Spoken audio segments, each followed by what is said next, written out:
When I asked my father about the scars, keloid and calloused, hiding in the bend of his arm, he said, "Don't fuck with needles." When I questioned a lover about the white lines that crisscrossed her upper thighs, she said, being a teenaged girl was a motherfucker. When I heard my daughter ask my mother about her stretch marks, my mother answered, "Everything leaves its mark. Your father gave me these." Hello everyone, my name is Tomas Moniz, and I'm inviting you to Dónde Esta Mi Gente. I'll be performing April 19th at Galeria de la Raza. Come and see me. And how would you say you identify as an artist?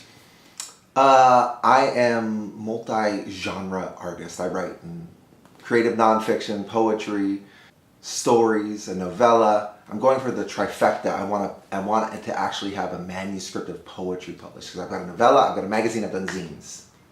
There's got to be like an acronym for that. When did you first know that you were a writer? Actually, just in the past maybe 5 or 6 years, come to believe that like I'm a writer because it's what I do and it's part of the community I create. It's not something that I produce.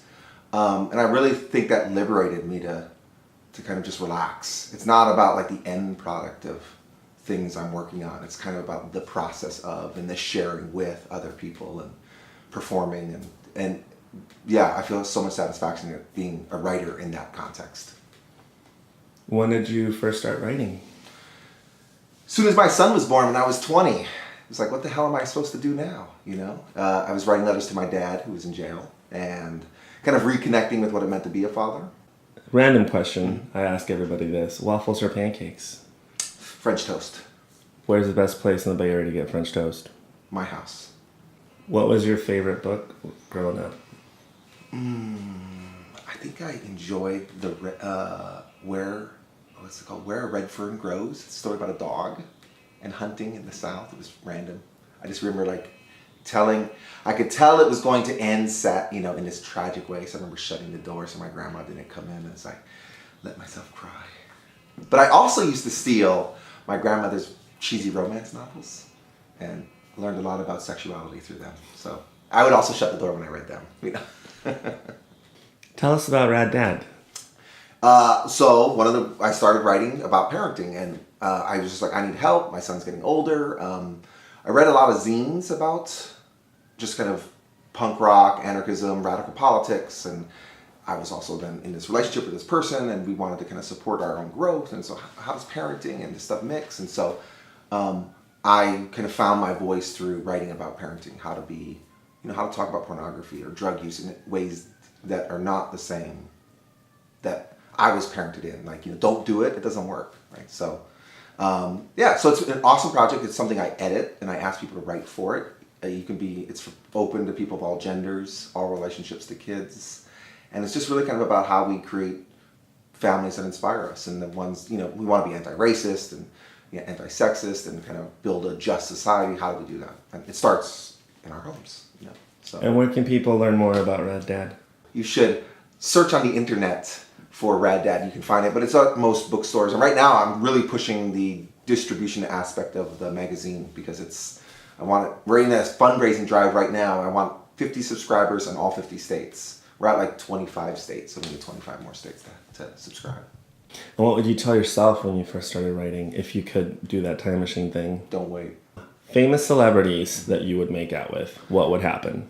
James Franco and Sandra Bullock.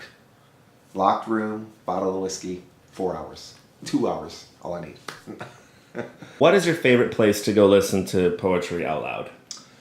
That's a complicated question because I'm actually a difficult audience person.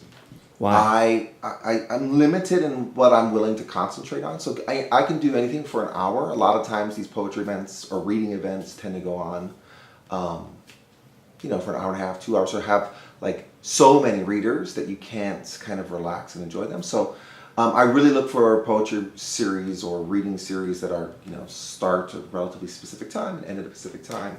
Things like one of the ones I host with Holly Hardy, Saturday Night Special, I think is a great example of, everyone gets 3 minutes. We kind of start and stop relatively on time, though it's a longer one. It goes from 7:30 to about 9, so that's an hour and a half. I also work with N.K. Chavez and Sharon Coleman to do lyrics and dirges, and that's a 1 hour. We mix kind of prose, poetry, nonfiction writers, everyone gets like 8 minutes. I can listen to anyone for 8 minutes. Where is Lyrics and Dirges happen? It happens in Pegasus in downtown Berkeley. And Saturday Night Special happens at Nick's Lounge, right next to Ashby Bart in Berkeley. I enjoy the sly way men touch each other in public. The hugs and playful hand slaps, the smooth way palms slide off of each other. How knuckles align like the teeth of a zipper when you fist bump. In fact, when I think about it, shaking hands is probably the most erotic act I do fully clothed. So the day I learned of the bro bump, an act used to avoid the emasculation and intimacy of touching